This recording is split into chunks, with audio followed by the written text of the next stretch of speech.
এই ছাউনিটি 4 ইঞ্চি কাঠ দিয়ে করার, কারণ 4 ইঞ্চি ছাউনি দিয়ে করলে পরে আপনার যে এই গ্যাপটি তৈরি হচ্ছে এই গ্যাপটির পরিমাণটা কম হবে। আর যদি আপনি 6 বা 5 দিয়ে করেন সেই ক্ষেত্রে এই গ্যাপের পরিমাণটা বেশি হয়ে যাবে। আসসালামু আলাইকুম, আপনারা কেমন আছেন? আশা করি অনেক ভালো আছেন। তো নতুন একটি ভিডিওতে আপনাদের সবাইকে স্বাগতম। তো আমাদের শাটারিং প্রায় হয়ে গেছে, আর একটি রুম শাটারিং করলে পরেই আমাদের শাটারিংটি কমপ্লিট হয়ে যায়। তো এই শাটারিং করার সবথেকে যে গুরুত্বপূর্ণ যে বিষয়টি সেটা হলো স্ল্যাব শাটারিং। তো এই স্ল্যাব শাটারিং কীভাবে করতে হয় বা করার সময় কোন কোন বিষয়গুলো লক্ষ্য রাখতে হয় সেইটা একেবারে আপনাদের সাথে প্র্যাকটিক্যালি আপনাদেরকে দেখানোর চেষ্টা করব। তো অবশ্যই আজকে ভিডিওটা অনেক গুরুত্বপূর্ণ হতে চলেছে, অবশ্যই ভিডিওটা আপনারা শেষ পর্যন্ত দেখবেন। ভিডিওটি ভালো লেগে থাকে অবশ্যই লাইক করবেন, শেয়ার করবেন, চ্যানেলটিকে সাবস্ক্রাইব করবেন। তো চলুন মূল ভিডিও শুরু করা যাক। একটি ছাদের স্ল্যাব অত্যন্ত গুরুত্বপূর্ণ একটি বিষয়। তলদেশ অনেক সুন্দর করে শাটারিং, সেটা কাঠের শাটার হতে পারে বা স্টিল শাটার হতে পারে বা প্লাইউডের শাটার হতে পারে। যদি শাটারিংটি ভালো হয় তাহলে আপনার সিলিং বা ছাদের তলদেশ অনেকাংশে ভালো হওয়ার সম্ভাবনা আছে। আর যদি শাটারিংটি দুর্বল হয় বা খারাপ হয় সেই ক্ষেত্রে ছাদের তলদেশ বা সিলিং ভালো হওয়ার সম্ভাবনা অনেকাংশে কম।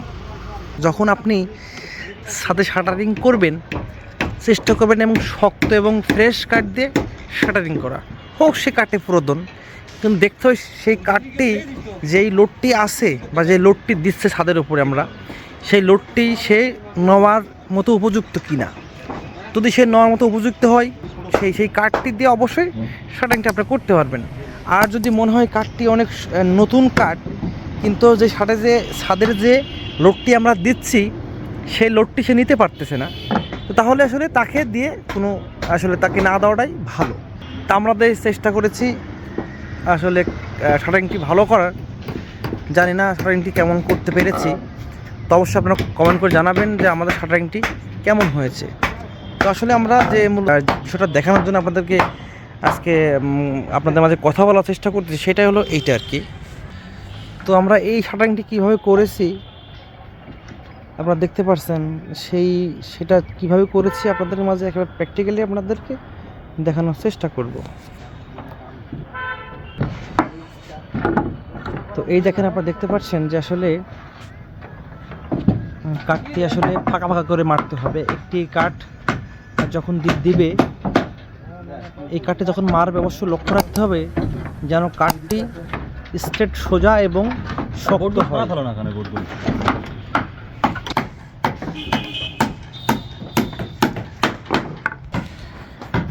ছাউনি করার সময় লক্ষ্য রাখতে হবে যদি ছোটো কাঠ হয় একটি রানার থেকে অন্য রানার পর্যন্ত শেষ করে দিতে হবে। এবং যেই কয়টি রানার আছে যখন আপনি কাজটি শুরু করবেন একই মাপের কাঠ আপনাকে নিতে হবে। কখনও নেবেন 2 ফিট কাঠ, কখনও 5 ফিট কাঠ, এরকম করা যাবে না। অবশ্যই আপনাকে একই মাপের কাঠ নিয়ে একই লাইন ধরে চলে যেতে হবে। তো এই দেখেন আমরা যে গ্যাপটা তৈরি করেছি এই গ্যাপের মধ্যে এখন এখানে একটি কাঠ দেব, এখানে একটি কাঠ দেব।